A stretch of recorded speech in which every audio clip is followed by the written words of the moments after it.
Hi, everybody, and welcome to this edition of the Payoff Pitch. I'm Chris Steele. I'm joined by James Vecchio. And we're going to run down the first official week of the show where we have some Major League Baseball actually happening. So, James, it's just kind of exciting to have real games happening again and just to kind of see baseball out there and see this crazy game where guys come out of nowhere and surprise you.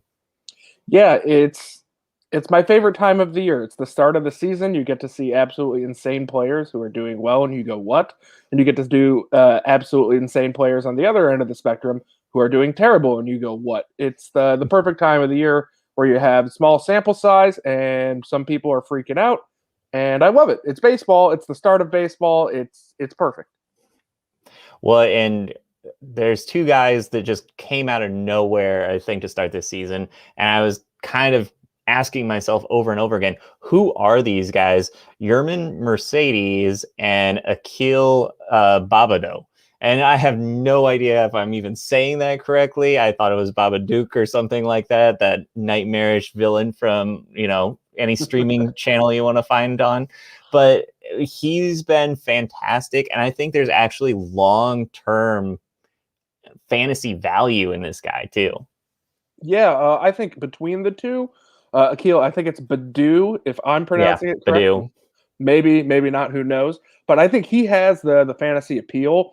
Mercedes is definitely hot, and if you want to throw a hot bat in there until it cools down and you have a roster spot to do it, he's the guy to add. But I think in a day or two, he's probably going to start cooling down. And in most leagues, he's only utility eligible. I know there are some leagues where he gets the catcher tag, which is huge. And in those leagues, he's definitely got a lot more value. But short term, fine, he's an ad. Play him until he runs dry, but long term, sell him. He's a 28-year-old rookie and part of a White Sox lineup where he's plugged into being the DH because of injuries. And the second he struggles, they're going to want to move elsewhere. Mm-hmm. Uh, but, And oh, go ahead. and they're just kind of waiting around for Eloy to come back anyway. So there's no real like long-term value to this. Whereas I think with Badu, you could see that Detroit is just looking for anything they can throw out in the outfield and actually be a mainstay that they can get some offensive production from, because they haven't had that since they got rid of Nick Castellanos. Yeah, exactly. Detroit's just searching around to find a guy, and Badu's going to be able to get that playing time. And if he stinks it up for 2 weeks, Detroit's okay with still running him out there. He's a Rule 5 pick, so he's going to be on the big league roster the whole season. Most cases, that's not a good sign. It means they're going to sit on the back of a roster and not play. In Badu's case, it means he's not going to get sent down. You don't have to have that fear of a slow slump, bad streak, whatever you want to call it, happening, and then he goes away and doesn't come back. So it's a net positive, I think, that he's a Rule 5 guy for short-term fantasy. And I think he can definitely provide you some counting stats. He's got a little bit of speed. He's got that pop. His average is probably going to go down and not be that great. But the AL Central isn't exactly steaming with great teams. So I think he's going to be able to provide actual real season value so long as he gets the at-bats. And I think Detroit's committed to just playing whoever is looking the best. And I think he might be one of those guys all season. And on social media, I saw you were kind of putting out there about guys you wish you had shouted about more, like in the lead up to the season. Pablo Lopez being one of them. He's a guy I'm really high on too. Hasn't put together a great start to the season, but like he said, it's early right now. Who are some of these guys that to start the year, you're kind of still in the back of your mind, you're like, man, how did that guy get away from me? Or how do I get this guy on my roster? Because mine is Nate Lowe with the Texas Rangers, and he's got off to maybe the hottest start in baseball right now. He's just on fire. 2 home runs last night, a slow start today, but he's been great to start the year. Yeah, for me, I'm going back to kind of what we spoke about a few podcasts ago, but it's the whole NL East rotation. I wanted to put together a team in an auction where I had the entire Braves rotation and I had the entire Marlins rotation, and that was my pitching staff. And I somehow found myself not doing that and also not having any of that Pablo Lopez stock. And that really stung because I love every single person on those staffs. And I think all season you're just going to get elite performance after elite performance. If we're talking about someone who's a little more mainstream, I don't have any Shane Bieber stock. and that just stinks as a Cleveland fan. And also, he looks unbelievably good. His opening day start was just a quality start where he went 6 innings, gave up 3 runs, and struck out 12. That was a bad start.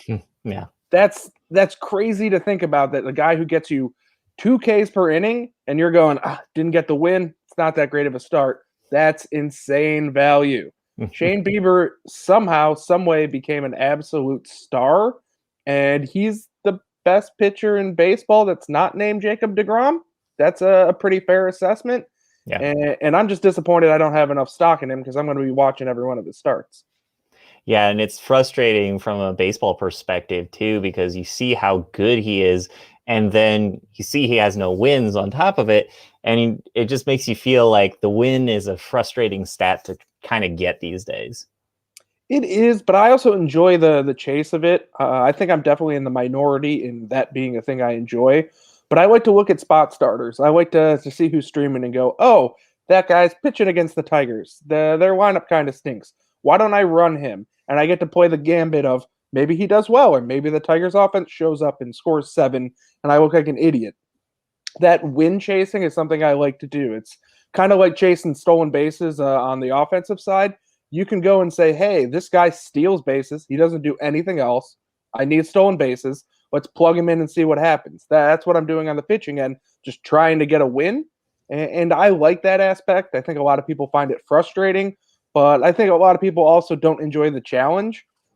Fantasy baseball isn't a sport where every single guy is going to get you all 5 quality stats.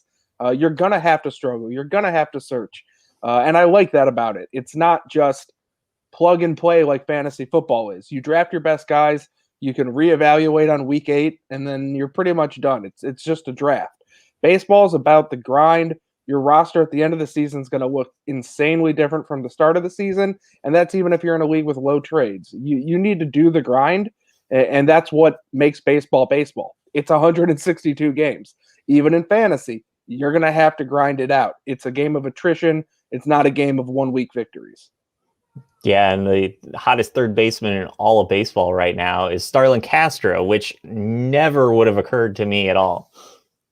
Yeah, he's looked amazing in the limited time he's had over in Washington, and he's Starlin Castro, though. He's going to come back to earth. He's going to still hit 320 and get a bunch of hits, maybe, if things go well for him. But yeah, he should not be the number 1 third baseman, and he's out here doing number 1 third baseman things. So, say you got off to a rough start in the fantasy season. Do you feel like, from a fantasy perspective, are you trying to push buttons and move guys around to try and optimize your lineup already? Or are you sticking to your guns and realizing it's early in the year? I drafted these guys high for a reason. What do you do from a fantasy perspective if you've gotten off to a rough start? In theory, you should be trying to do 2 things during your overall fantasy draft. It's 1, draft people you believe in, which is a very simple and easy concept that most people get done. And 2, admit when you're wrong.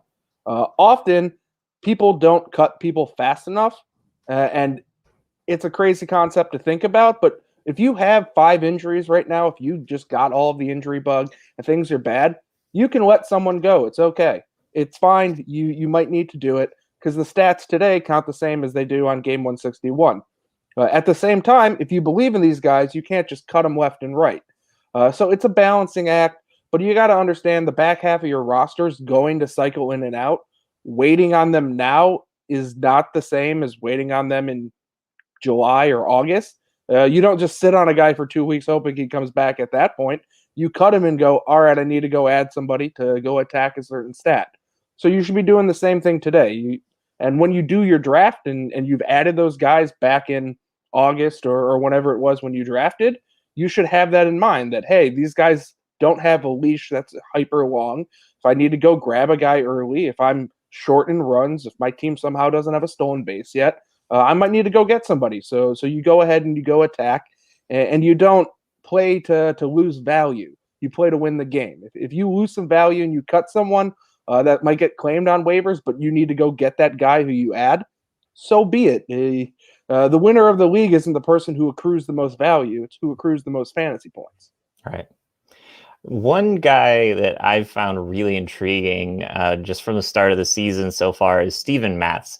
He's got a lot of name recognition. A lot of people like his ability. It's just throughout his career, he's always had something getting in his way, whether it's his numbers being bad or injuries getting him. This year, he's off to a great start. Are you buying into somebody like Steven Matz at this point, or is he going to just turn back into the guy we always think he is? I'm absolutely not buying Steven Matz. If you look at his line last year, he was the worst starting pitcher in baseball.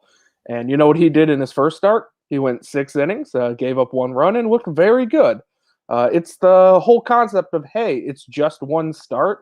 And Steven Matz, at this point in his career, is who we think he is. He's a streaky starter who's going to put together some gems. He's also going to put together some absolutely nightmarish performances.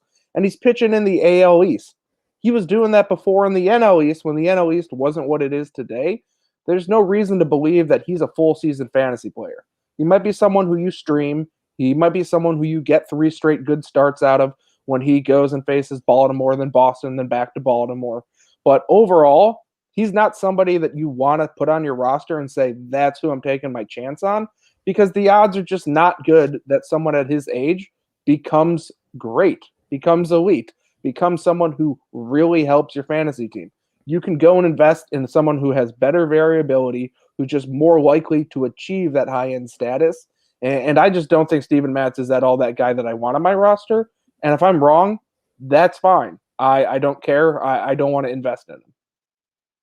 Well, and we want to, while we're getting started tonight, we also want to thank our sponsor, Yard Barbers. Hate spending those long summer days doing yard work.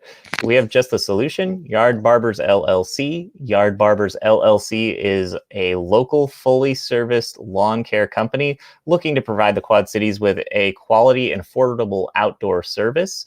Don't wait and fall to the back of the line. Contact Yard Barbers right now for free yard evaluation and estimates. Find Yard Barbers at Facebook at Yard Barbers LLC, or find them by sending them an email at yardbarbersqc@gmail.com. And James, one thing that I've found really interesting, and I even found this team kind of interesting before the season started, is the St. Louis Cardinals. It seems like they have so many different storylines going on this year. One that I didn't really expect is Alex Reyes as the closer. And it just makes a ton of sense to me with all of his ability to find this role for him that just makes sense. And it's kind of protect him from himself a little bit. Yeah, I think he actually makes the most sense as the closer. Obviously, like pretty much everyone else out there, I never thought he was going to be the closer to open the season, but he is. But today's closers should not necessarily even be the best pitcher in your bullpen. They should be a guy who's reliable, who has the stuff to be elite, but might be a little more inconsistent. And you want to have them face whoever they face in the ninth versus being that stopper, that Giovanni Gallegos or Jordan Hicks, who's going to be out there being a star in the 7th or 8th inning, facing that heart of the lineup. He actually makes a lot of sense as someone who can just settle down in that 9th inning, know when and where he's going to pitch, and just know what he's going to do. And the Cardinals can kind of not baby him in relief, but to just understand exactly what to do with him in relief. So I think it makes a ton of sense. I'm a big fan of it. I'm a little ashamed that I didn't think of it early, but out of all of the new anointed closers, he's the kind of guy that I want to go and invest in because I think he's going to actually have long-term value. Gotcha. Well, and Dylan Carlson is somebody that I am kind of late on. I thought he was kind of over projected as far as, a prospect ranking goes and things like that. He's lived up to the billing this year. Is this somebody where you're trying to jump on board with him immediately, or do you kind of want to wait and see how things are going to turn out for him? I think I'm kind of in the middle of that. I think I want to jump on him if I need an outfielder. If I don't, then I'm in a little bit more of a wait and see spot. He's definitely someone who has that prospect pedigree. And while he wasn't very good last year, it's also the Cardinals who constantly find outfielders and just turn them into being great. And at some point, you bet on that. It seems wrong. It seems not analytical at all. But also, if you've been betting on that for a while, you've been hitting on a lot of guys. You hit on Tommy Pham. You hit on all these other guys. And Carlson has that prospect pedigree. So I definitely think that if you need somebody, you can go out and grab him. But he's not a must grab, one of those prospects who's just going to be perfect right away, who we just somehow omitted. He's good. He might be great. If you want to go grab him, I'm not going to say no. But if you're cutting someone who's not on the back end of your roster, maybe rethink that. Yeah, and it seems like the Cardinals just have a lot going for them right now when they're not out there trying to start fights with people for being good at baseball. Yeah, I mean, on one hand, I get it, but like on the other hand, why? Just let him do that. But it also works. He got suspended. Nobody on the Cardinals got suspended, so it it makes sense. But it's also it's so Cardinals. I can't stand the Cardinals if I'm being honest. The whole moxie of the best fans in baseball and we're gonna protect the sanctity of the game is so just horrible. In the 80s, everyone pimped home runs. No one likes to think about it, but it's true. And it's just let him be happy. He's got hit by a pitch, he scored. You know, if you were in that scenario, you'd be pretty happy too. Just let him do it. It's fine. He didn't do anything. But that's early season baseball for you. Everyone's on the same playing field. The Cardinals can't let the Reds one up them because the Cardinals are supposed to be better, and that's what the Cardinals do. And as much as I don't like it, everyone in that clubhouse loves it, so I understand and get it. It's just not a brand for me. Well, yeah, and I'm totally 100% behind you. The Flash is kind of what the new wave of players is doing right now, and that's kind of the way baseball should be selling itself. It shouldn't be selling itself to the old guard. It should be selling itself to the younger fans. And at the same time, that's very difficult to do with the blackout rules and the way that the games are played and at the time they're played too. That it's hard to get that younger audience, and for telling them don't celebrate or don't be these flashy players that are a major part of your sport, that's kind of like shooting yourself in the foot at this point. Yeah, I mean, if we want to go on a little bit of an anti-ownership tirade for a moment, I think it's all just hogwash that the ownerships are like, oh, we need to market to the young people. That no one's coming to the games. It's completely false. Everyone's coming out to the games. The reasons that games run too long is because you have so much ad break in the middle of the games. If you want to cut off 20 minutes of the game, you don't have to change what's happening on the field. People are coming out and watching it. You have to change what you're doing with ad breaks. Have two less ads per break. No one's going to miss that except your bank account. And that's what they care about, and that's a fact, and that's how things go. But it's definitely frustrating when you see Nick Castellanos get suspended 2 games for that, because that's what the league wants. People are talking about a Reds Cardinals game nationally when it's the third or fourth game of the season because that happened. It's good for the game. The crap about saying, oh, he's not a good role model is absolutely false. And everyone knows it, yet somehow, for some reason that makes absolutely no sense, baseball wants to uphold the sanctity. They want to be your grandmother's favorite game when every other sport wants to be the child's favorite game because they're going to invest the most money long term over time. And it's just preposterous. It doesn't make sense, but it's extremely MLB. It makes total sense for them to be backwards and behind the times. Yeah. And it's just, you want to see the players having fun. And Fernando Tatis is one of those players that is a lot of flash, and he's playing the game kind of his way. And to have him get injured already this year with only, let's say, 13.95% of that contract left, 13 years and 95 years left of that contract. Is this kind of going to be a cautionary tale to people to not go in for these long contracts like this? I think the answer is no to that one, simply because Tatis is so young. I think the deal expires when he's 35, maybe it's 34. It's not a Pujols deal. He's not going to be playing into his 40s when he's regressed out of shortstop and he's a slap hitting first baseman like Pujols kind of is now. He's going to be fine as a 35-year-old. He should absolutely belong on a major league roster. He'll have been moved off of shortstop at that point, but he might still be a second baseman. Maybe he's a third baseman. He doesn't have to be over at first. And frankly speaking, the marketing of these big contracts works for the owners because people right now look at Pujols and go, "Oh, what a terrible contract. He's getting paid $35 million to be a piece of junk and they should just cut him."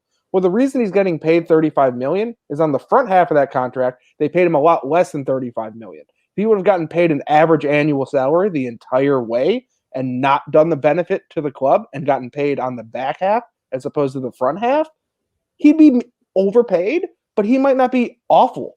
The reason he's overpaid by so much is because the club structured him to be overpaid. So it's another way of just me ranting about owners, but it's also another way of me saying no one's going to be mad about Tatis except for people who don't understand the economics of baseball. The Padres invested in him because they're going to get a gigantic return on the first 8 years of that contract. And if the last 7 of the years of the contract don't give them a good return, if the entire contract gives them a good return, it's worth it. They just designed it so at the end they have a great PR hit and Tatis looks like an overpaid bum. It's the nature of the beast, but I don't think there's any reason to see people not want to sign those contracts. They make a whole lot of sense from both sides.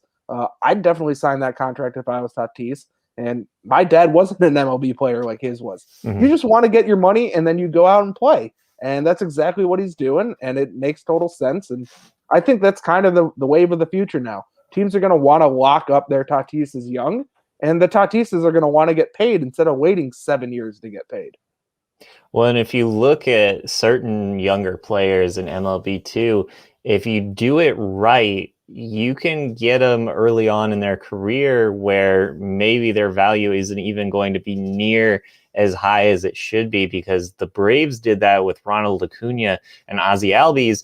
It seems like they signed those contracts with their family being hostages or something. And every time you look at it, you're like, how is this not beneficial to the club? It's hugely beneficial to them. And that's more money than they're ever going to make in their entire lives. And they just locked it up because they could. Exactly. The system is a system designed to be advantageous to the owners. That's understandable. That's always going to be the way it is. But at the same time, the reason there's 3 years of league minimum is so the owners get to make money. And then they also get to say that you're old on the back end when it's time to be a free agent. And that's not necessarily false. You are old. When you're a 32-year-old first-time free agent, you don't get a payday anymore. The owners have fixed the system to be in their favor, as they should, and as the players should try as well. But it's definitely just an unfortunate scenario. Baseball is the only sport where every offseason teams are just trying to clear out players and just get them off their team so they can reset their non-existent cap. And it doesn't happen in other sports. In football, yeah, you cut 2, 3 of your 55 people on your team in order to get under whatever your guaranteed cap space is. In basketball, you're moving out back into the bench guys. No starters who are actual stars get cut. You don't see Kyle Schwarber just not get offered a contract by his team. It's a system that is just designed so poorly, and it's because the owners are just grasping at straws to maintain their control. And it exists in the other sports, but it executes itself so poorly in baseball. One of the things that the video game does that really highlights how unfair it is you have to put up with the service time. So you're stuck wherever you get drafted for those 7 years. And it gets so frustrating because you basically have to do whatever the team tells you for that period of time. It doesn't matter what you do. You could be an MVP your rookie season. You're still stuck there. You're going to make maybe $500,000 at the end of your first year or something like that, depending on what arbitration is. And it just kind of highlights how broken the system is, because you could be fantastic for a 7-year period, and then all of a sudden you're an older player and you've got these guys who are taking sweetheart deals out there because they just wanted to get on a team the last few years. Yeah, I mean, it's the only profession in the world where you're locked in and you can't leave and go to another company. If I want to leave my job, I can go somewhere else. If I want to move, I just do it. It's insane that baseball players get drafted. No one else gets drafted. There's no accountant draft. There's no firefighter draft. You go where you want to go. Baseball doesn't work that way. And I understand our fandom. I love my Cleveland team. I want all the good players to be there. But frankly speaking, no one should be drafted. That's an insane concept. Uh, my proposal, which I've always said for the past decade, which obviously isn't getting listened to very far, but teams should get cap space to sign players. Any player can sign anywhere. The worst teams get X amount more cap than the not worst teams. And it's structured in terms of the salary that goes out, just like the draft, except the players can actually choose where they want to go play baseball. If they stink somewhere, they can't blame management because they went and chose it. It works on both ways, and it's just so archaic and frankly wrong that a draft exists, that service time exists, that you can't get paid until you work this long doesn't make sense. If you're good enough to get paid, you should get paid. If you're bad enough to get fired, you should get fired. It's an insane sport. You don't see any NBA players sitting in the G League because, well, we have to watch their service time. It's so stupid. It's such a stupid concept, and I'm ranting, but I just can't help it. Yeah. It's just one of those things that doesn't make any sense why, at the height of their ability, Chris Bryant and Anthony Rizzo got paid less than Jay Cutler. It's absurd on every level, and it just doesn't make sense why teams and owners don't try and fix it, because if they want money, they need to make their sport look like everyone cares about winning. And none of the teams appear like they care about winning besides the Los Angeles Dodgers and the San Diego Padres. Everyone else looks like they care about making sure their profits stay. It's terrible if you're paying attention. If you're not paying attention, it's fine, but a lot of things are fine if you're not paying attention. Right. Well, and to kind of transition out of that, it's a good perspective on a way that, the fantasy world is different in that kind of way. The gaming websites that a lot of people go to now gives you that kind of feel of this is too much, or I'm paying too much for this player when he doesn't deserve that. And I think that also kind of ingrains into people that idea of why are these guys getting so much money when why aren't these guys getting so much money? Exactly. It goes back to the same type of concept of why do you care about what someone else makes? Right. Care about yourself. Try and get the most money you can. If someone adjacent to you in your profession is being overpaid, isn't that a net positive for you? Won't that mean that you get a little bit overpaid? Isn't that a net positive? Why do we care if a baseball player is overpaid? It doesn't make sense, other than we believe the marketing campaign. If that person's overpaid, then someone else won't get paid who's better than them. And that shouldn't be how it's structured. It should be structured that everyone spends the max amount of money because sports is about winning. It's not about money.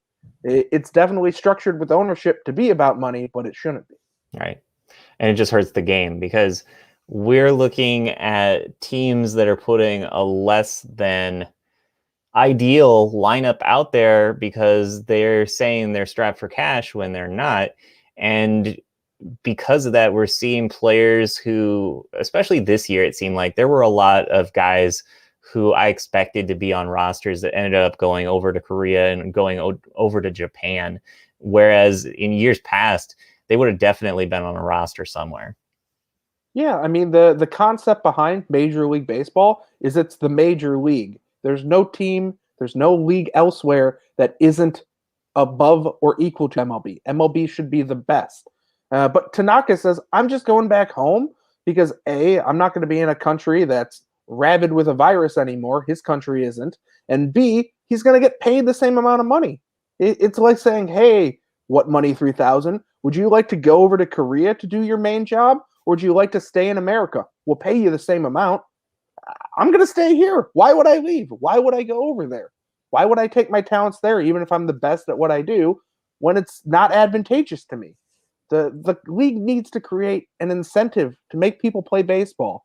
and they don't. They're creating incentive to make money, and those things are correlated, but they're not always together, and sometimes they're mutually exclusive. Well, and one thing that is making sense is one of our sponsors, Monkey Knife Fight. Monkey Knife Fight is a daily fantasy sports gaming website for a casual sports fan that is simple, fun, and easy to play. Users determine which superstars compete in that day's professional sporting event and will record more or less than the contested line provided. Monkey Knife Fight's daily fantasy prop games play similar to the salary cap based DFS games, but without the algorithms, lineups, and most importantly, the sharks. There are several contests to choose from, none of which require hours of research required on competing sites. Start with a simple 2-on-2 or go for the highest payout 100 times and higher by selecting an 8x8 or more or less contest. Get started now with 100% instant match bonus of up to $50 with promo code FFSQC. And one guy, fantasy fans, and I guess basically everyone in Major League Baseball can't wait to jump up and down on is Trevor Bauer. Trevor Bauer, it seems like every time I check out Twitter, there is a different club that seems to be beefing with Trevor Bauer. And right now, he's just gotten off to an okay start. I kind of want to take some time, James, to get your opinion on him, because if you look at him throughout his career, he's a pitcher with an ERA that's not very sterling. It's around 4, and he's been good the last few years. But is he this elite pitcher that everybody seems to think he is? I mean, last year he absolutely was. He got his spin rate up. He became someone who moved up to that upper echelon. He wasn't there before, but in 2020 he was. In 2021, so far he's looked in between the two. He doesn't look like he's back to being that 4 or so guy, even if his numbers so far might say so, since it's small sample. But he also doesn't look like 2020 Trevor Bauer. In my opinion, I think he's awesome for the game. I definitely don't agree with a lot of what he says, but I think the fact that he says it with confidence, and he knows he's going to rile some people up, and he doesn't care is just excellent for baseball. Baseball needs to have people who are divisive. Divisive people bring in views. It's true. And if he says something that ticks me off and I don't like it and says some stuff that I don't like about my team, well, that's good. We want to have rivalries. I'm a Cleveland fan. I want to hate the Yankees, and I want the Yankees to hate me back. That's what I want. And Trevor Bauer creates that. It's something that's good for the sport. The sport's become so much of a business that a lot of players don't hate their rivals because it's a business. They're not my rival. They're just somebody who I play in this game, and sometimes we win, sometimes we lose. We're trying to win, but if we lose, well, sometimes we do. And that's not good for the business of baseball, because over the long haul, if no one cares about a rivalry dies. And I think Trevor Bauer is great for the game. He's exactly the type of person who is taking random shots at Noah Syndergaard just because he can, and it's good. And it's good Syndergaard's chirping back. It's going to make people want to see that Mets-Dodgers game whenever it happens. Right. It's creating eyeballs to the product, and it's doing so in what might be seen as a bad or disgraceful way, but it's lighthearted. It's just faux machoism. It's just words. Chill out, people. Let people just talk about baseball and enjoy the fact they're doing so. And it seems like sports, we're kind of missing those heels to a certain degree, because back when LeBron was on the Heat those first few years, he kind of tried to do a heel turn there, and it just didn't work. It didn't feel right because it's hard for LeBron to be that guy. Now, more than ever, it's kind of, unless somebody's done something extremely bad, it's hard to find those heels that you just want to root against. Right. Like we know over in football, Juju likes to dance on the logo. People don't like that. You can't dance on our logo. It's something, and it's something that turns Juju from being a solid wide receiver into Juju. This is something that takes Trevor Bauer from being a very good pitcher and turns him into Trevor Bauer. You want to have people who are not monotonous robots, even though monotonous robots don't say anything wrong. It's the catch-22 of being entertained and liking sports. I want to be entertained while watching sports. I don't want to watch boring sports. And in order to be entertained, sometimes people have to do things that maybe I don't like. And that's okay. It's fine that there are people out in the universe who do things I do or don't like. And it's fine there are other people who do things that I do or don't like. Everyone doesn't have to match perfectly. You just have to go, hey, it's fine. Well, and I'm going to try and catch you off guard, and we're going to play America's favorite new game, and it's called Who Has More Hits? A player you drafted Ooh. in the first or second round, or Pablo Sandoval. So to start off, we've got Wilson Contreras. Who has more hits, Wilson Contreras or Pablo Sandoval? This one I think is easy because I know Wilson Contreras is slumping to start the year. Pablo Sandoval. That's correct. Pablo Sandoval's got it by a hit. Who has more hits, Eduardo Escobar or Pablo Sandoval? Ooh. I want to say a push, but because of the origin of the game, I'm going to go Pablo Sandoval. It's Pablo Sandoval. That's right. And then who has more hits, Jackie Bradley Jr. or Pablo Sandoval?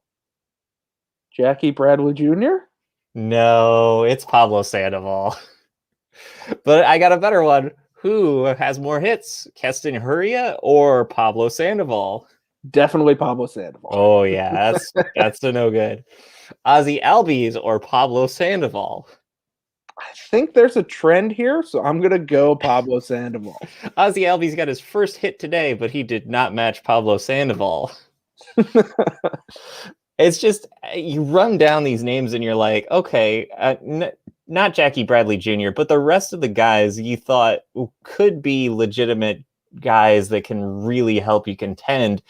So what do you do about a situation like this? Do you expect them to kind of have that gambler's fallacy of they're going to turn it around here in the next couple games? Or do you bench them for right now until they prove otherwise? I mean, you treat it kind of like you treat stolen bases. You might have drafted Garrett Hampson last year, and he didn't really play that much. He was a disappointment. But he also finished, I think, like 11th or 12th in stolen bases. He kind of did what he was supposed to do. It was at a much smaller scale than what you were expecting. But also, Ozzy Albies and all these guys, they're going to do what they're supposed to do. Maybe they're going to be a little bit worse because they started so bad at the beginning of the year. But you should be able to understand what is happening, should understand that the sample size is small, should understand that, the Braves look terrible to start the year. But the Phillies also have a great top end of their staff. He faced Aaron Nola. He faced Zach Wheeler. Having a bad streak against those guys, that's not crazy. It's understanding what's going on. If you got a Chicago Cub like Wilson Contreras who's struggling and he got to face that Pirates pitching staff, that's a little more concerning. But also, catcher's such a barren wasteland that there's nothing you can do about it. I got Alejandro Kirk on a few teams. He's not even playing baseball, and I'm just kind of stuck with him because everyone else that's out there is just not good versus not playing baseball. And it's a long season. You have to mix patience with not patience, and it's a weird combination because you obviously don't want to cut Ozzy Albies, but at the same time, you don't want to play him. So maybe you go add another second baseman. And suddenly, come June, you have two great second basemen. You have to juggle things. It's another reason why having multi-positional players is so important. People often don't care or look at that, but Ozzy Albies only qualifies at second base. If you have a Brandon Lau who you've had at first or the outfield, and you just can slide him right over, that's huge for your team. If you took a flyer on Gavin Lux going, hey, I can slot him into utility, take someone of my utility slots and slide him into second, third, or outfield if you have a Jeff McNeil or someone like that, you just hit the lottery because of how you drafted. And you always got to remember, whatever you think going into week one is not going to be the same as what you think at the end of week one. You don't exit, even if you're in first place right now, going, wow, I was right on all these guys. Someone somewhere isn't meeting expectations, or someone somewhere is exceeding expectations. And it's about adjusting and figuring things out. And it's having patience on the right guys and understanding the guys that you don't need to have that patience on. And I guess to take it one further step, you got to know your league. If you cut Ozzy Albies and I'm in your league, I am adding him off the waivers. He will not see free agency. But if you've got a guy like, I don't even know who's doing poor, like Jackie Bradley Jr., I'm not putting a waiver claim on him. You can go and let him sit there, and you can pay attention to him, and you can go add that hot bat. It's knowing your league, knowing what people are going to do, and adjusting accordingly. And it's a delicate conversation because some people you want to cut bait with, and other people you don't. Mhm. I think one of the things that often gets overlooked by a lot of fantasy players is just knowing the rules of the league you're in too. Like you're saying, slotting people into different positions and things like that, that can just be huge all around. You look at somebody like, I think it's Zach McKinstry on the Yeah. Dodgers, and he's been on fire to start the year, and he's playing outfield most of the time, but he's second base eligible. So that could be huge for people. Exactly. It's finding those guys that, have that one tiny little iota of additional help.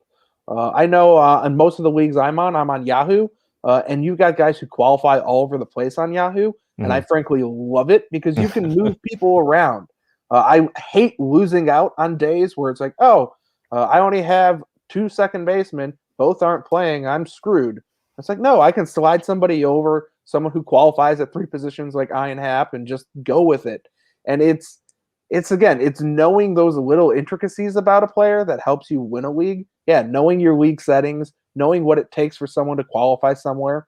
To go back to Yermin Mercedes, how long is it going to take for him to qualify at catcher in your league? Does he need to make 10 starts? Because that's probably not happening. But Right. does he need to make 2 appearances?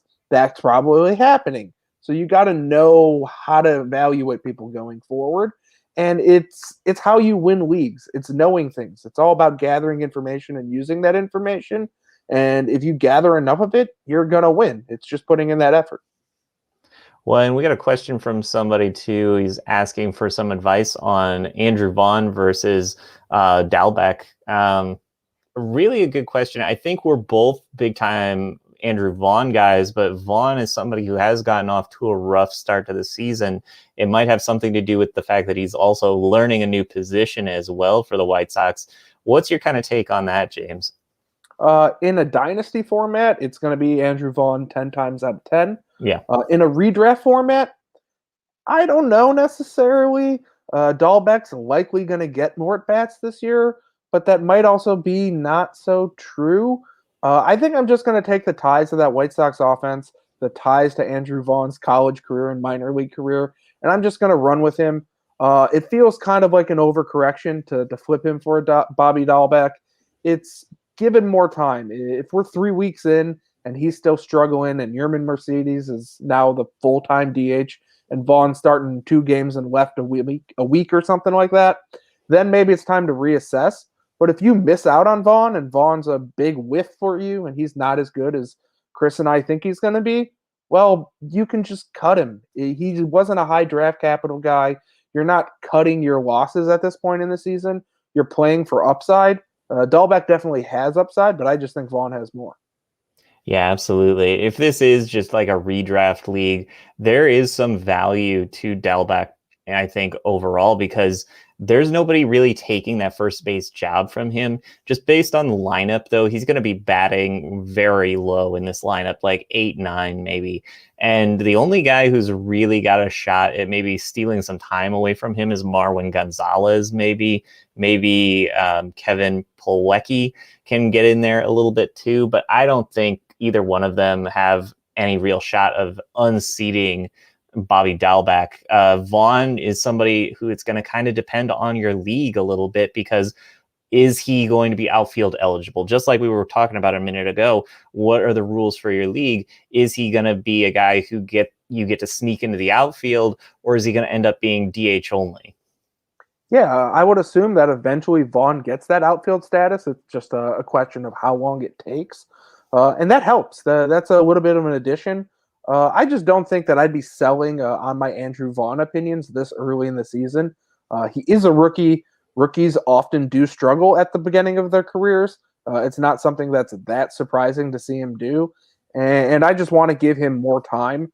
I guess it's not really an indictment on Dahlbeck as much as it's just I like Andrew Vaughn more. And I do think that there is a chance that Michael Chavis does hit down in AAA, and they might slide him up Yeah. and he plays some first base in the bigs. Not the most likely scenario, but I don't think Dahlbeck's just devoid of any challenges if he struggles. I think they're more or less in the same boat where they both should be good. I think Vaughn's going to be a little better. And I think if they both struggle, they're going to find themselves not having at bats. But again, in that case, you just cut them. They're not guys who are high on your redraft radar. If you're in a dynasty, you just got to hold Vaughn. He's got the higher upside. It's not really a question for him. Yeah, I love Vaughn. I think his upside is going to be huge, and I think we're both in kind of agreement on that. Bobby Dalbec is somebody who just kind of caught the right moment in the right system to kind of reach this point in time.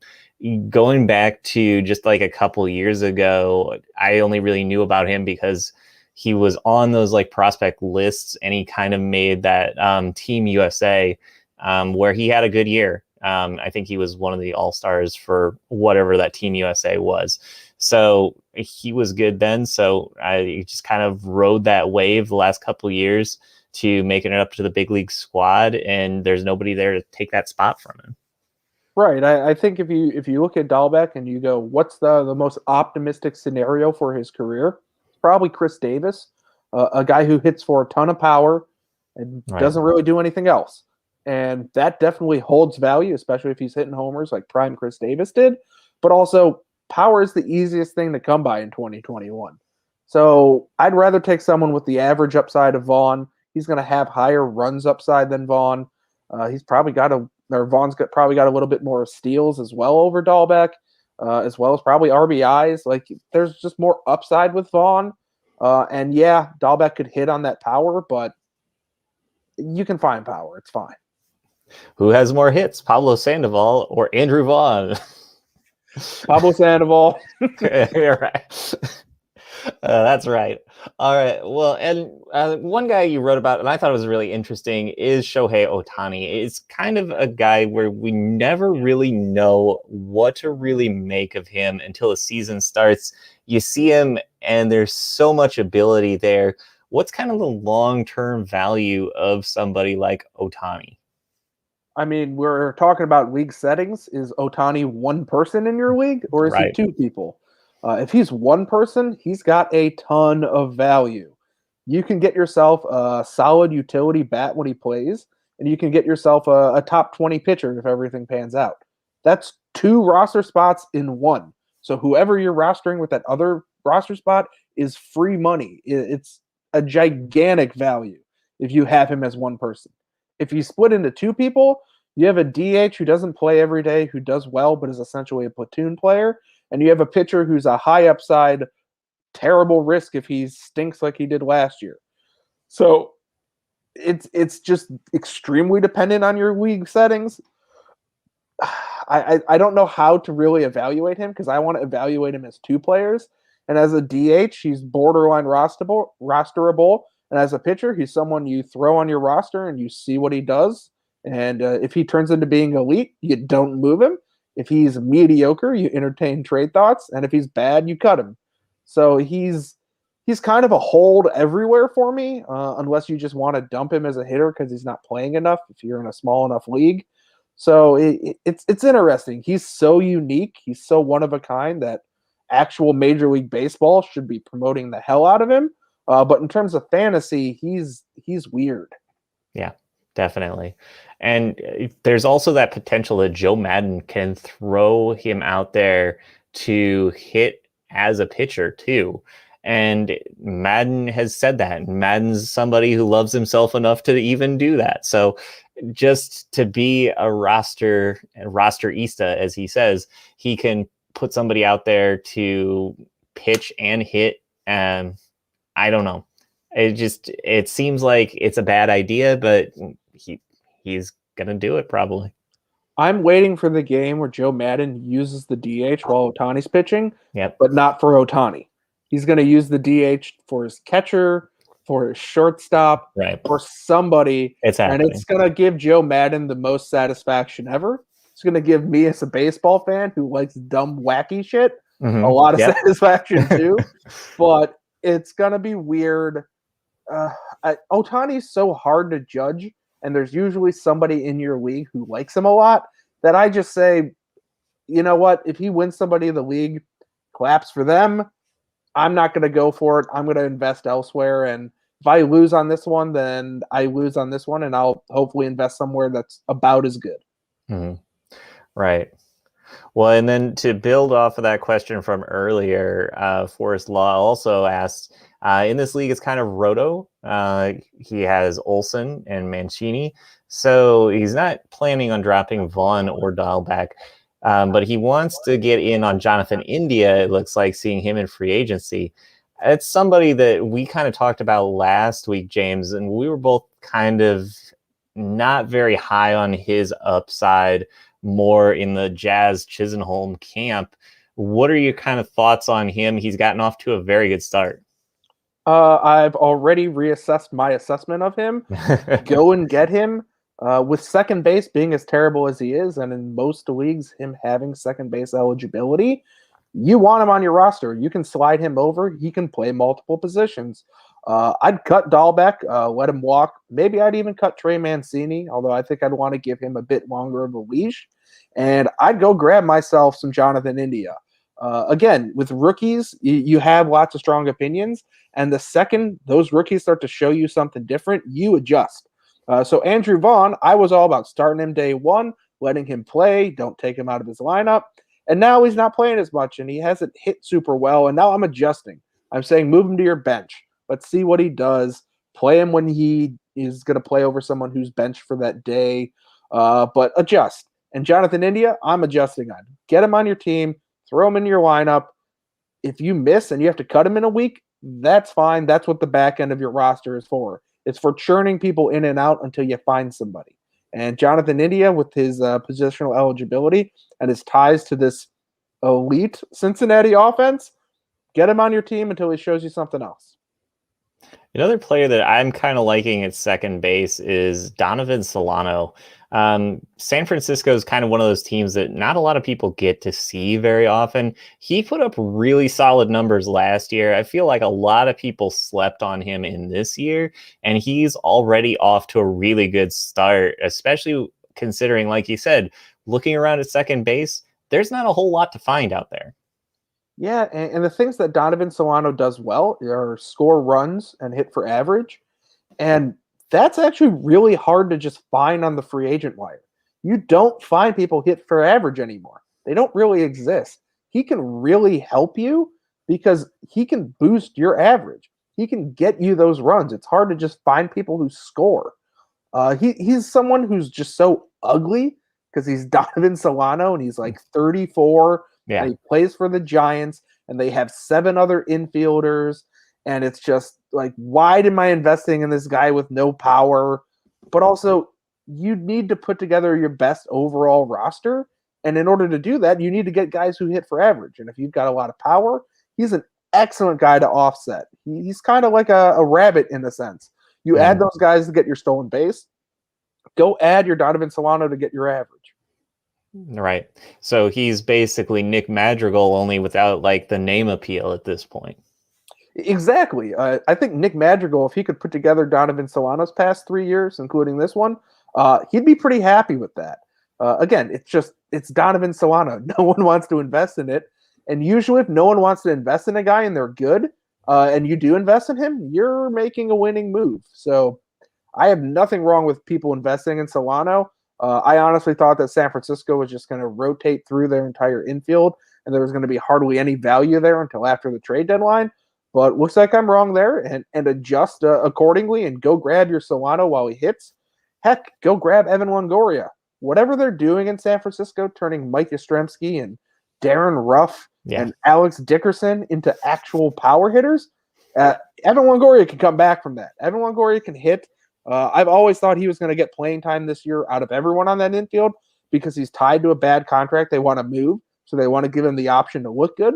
And so far, he's looked pretty good. So Again, you want to add people who are on hot streaks, who you are also very okay with cutting if they go on a cold streak. Once Longoria cools down, you don't mind letting him walk. So go take advantage of what you can do with him, especially in leagues without roster caps. If you can just keep churning guys in and out, do it. Play the matchups. That's how you win leagues. It's how you do it in fantasy football. It's how you do it in basketball. You go up against bad defenses. If you're going up against a bad pitching staff, take advantage. Yeah, and Darren Ruff, you're right. He just came back from the dead last year. It seems like you look at his Fangraphs page, and it starts off with the Phillies, and then all of a sudden there's all of these Korean characters, and then it's back in baseball again the last couple of years, and he's just the guy everybody thought he would be. He's just all power, but again, all power. That's worth investing in sometimes. Yeah, and again, I think they're doing something in San Francisco that's being really quiet. Because look at everyone's offensive lines last year. Brandon Belt had a career year. Alex Dickerson had a career year. Mike Yastrzemski had a career year. Austin Slater had a career year. Darren Ruff had a career year. Brandon Crawford had a career year. The only person on the team who didn't was Evan Longoria. You don't have seasons where people put together that type of offensive work just by chance. Someone over there has taught those hitters how to do something, and they're doing well. And I want to invest in their offense. Anyone who gets caught up over there, I'm interested in. Joey Bart, I'm interested in. Buster Posey doing well so far, I'm interested in. Because I think quietly they're doing something on the baseball ops side that's making players better, and I want in on that for my fantasy team. One thing I would stay away from is just kind of their closer position because they use their closers in such a bizarre way. This year it started off and Jake McGee's kind of got that position locked down, but I don't know if I'd invest in that long term because, Taylor Rogers is on that roster too. He's also very good. Yeah, I mean, it's 2021, so there's so few actual true closers. I think we've mentioned this a few times. And I haven't gone into in-depth details as to what my standard closer strategy was going into this year, but I just wanted to draft elite arms. I got Devin Williams everywhere. I wanted to get Josh Hader as much as I could. I kind of was ignoring who had what closer job and where. And I was actually trying to invest in people who didn't have the closer jobs. I wanted Tanner Scott. I wanted someone like that. So then when someone shows up like a Cesar Valdez, I can go and add him too, and I already have those elite ratios, so I can deal with whatever Cesar Valdez is doing as long as he's getting that S. And that's how baseball is now. You need to invest in the elite stopper guys who will get some saves because there's no real true closers outside of a very few. It's a stat that's going to disappear. I don't think we're ever going to see true closers ever again. Teams have realized correctly that's not the best way to deploy relievers, and saves are going to become this really weird stat. And I think sooner rather than later, you should just go and invest in great arms versus investing in great closer positions. Yeah, and I think we're seeing a lot of that with Milwaukee because Milwaukee is just kind of throwing out.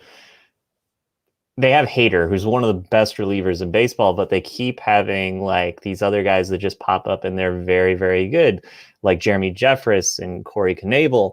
And now they've got another young, talented arm. It's just like they keep finding these guys that can be a closer, and then you can have Hader pitch against the meat of the order in those late innings.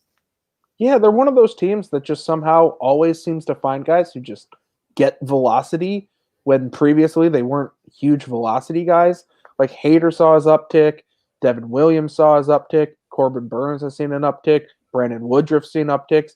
Again, I guess I'm saying there's something in the water in San Francisco, well, there's something in the beer in Milwaukee because they know how to make pitchers get velo. And I really like the fact that they know how to find relievers. And in a sport where pitching is so unpredictable, you can bet on team pitching staffs. You can bet on just the Brewers finding someone to be an elite reliever, and you can go grab that guy early when you don't know what to do. And more often than not, that's a sound strategy. Yeah.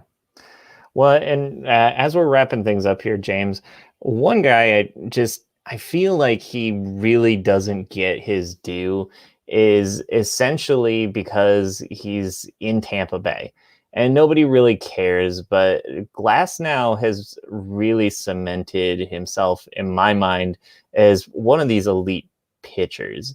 And I don't think that a lot of people see him that way. I don't know what Tyler Glasnow has to do to really get people's attention, but to start this year, maybe this is exactly what he needs to do to get on that national landscape. Yeah, I think the reason people don't see him as one of the true elites is just his length. He doesn't get used deep into games.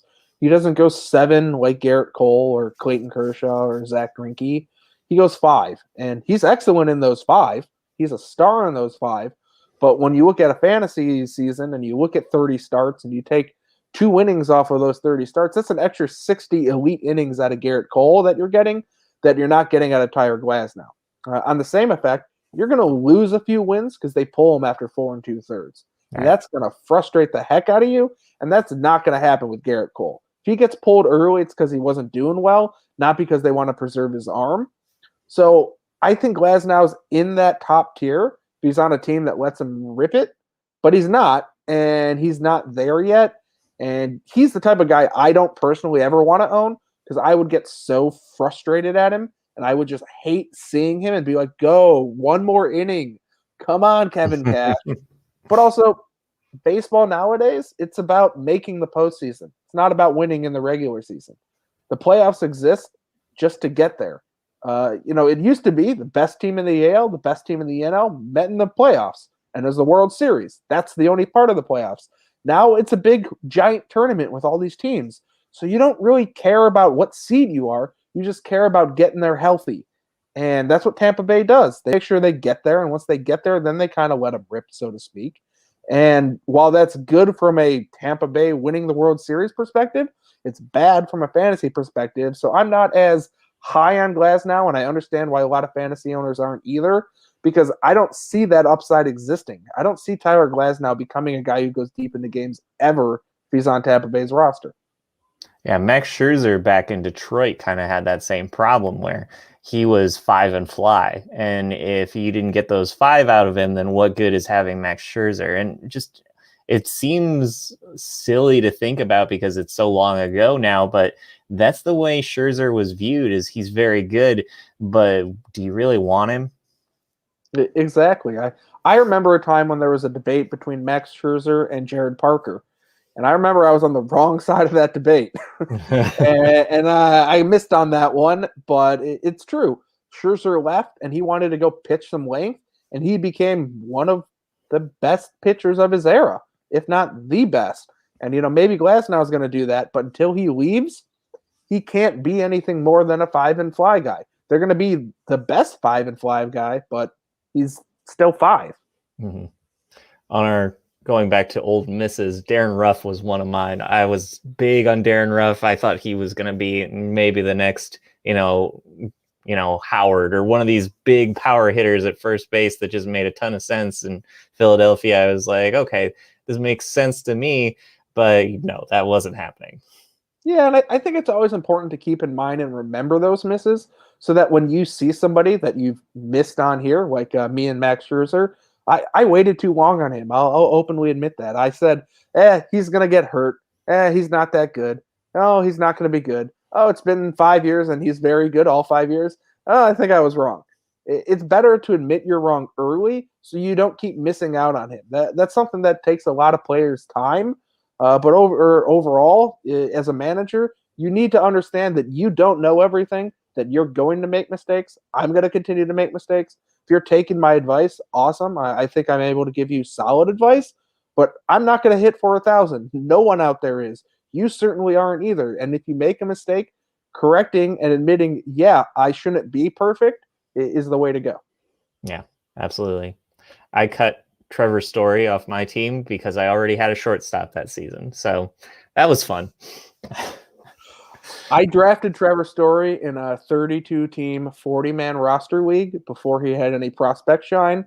The second he started to get some, I shopped him like crazy, and I dealt him, I want to say it was Corey Sullivan. I traded him for someone who I absolutely should not have traded him for. And I was like, well, you missed on some. Yeah, yeah, it happens. All right. Well, and just as we wrap up tonight, don't miss out. For Fantasy's sake, has gear available if you're looking for hats, t-shirts. The t-shirts are excellent. There's a baseball t-shirt. Doug has an outstanding one that's gray and black. I have one that's black and white. They're awesome. Check those out on our Facebook page or check those out on our Twitter page. Or you can also visit the website. It's viridianglobal.com. But that's going to wrap it up. Any last thoughts, James, on the upcoming week, or any thoughts about what you're looking forward to? I'm just looking forward to getting more sample, seeing more baseball, getting to see which one of these guys, these Yerman Mercedes and Tyler Naquins, which one of those guys actually kind of sticks for 2 weeks and has us going, oh, is this a full season guy? Is this more than just a week? And it's that same part of the season. It's going to be games 7 through 14 of 162. There's so much more to go, and just peeling back another layer, I just can't wait. Well, and next week we'll find out who has more hits, Yerman Mercedes or Pablo Sandoval.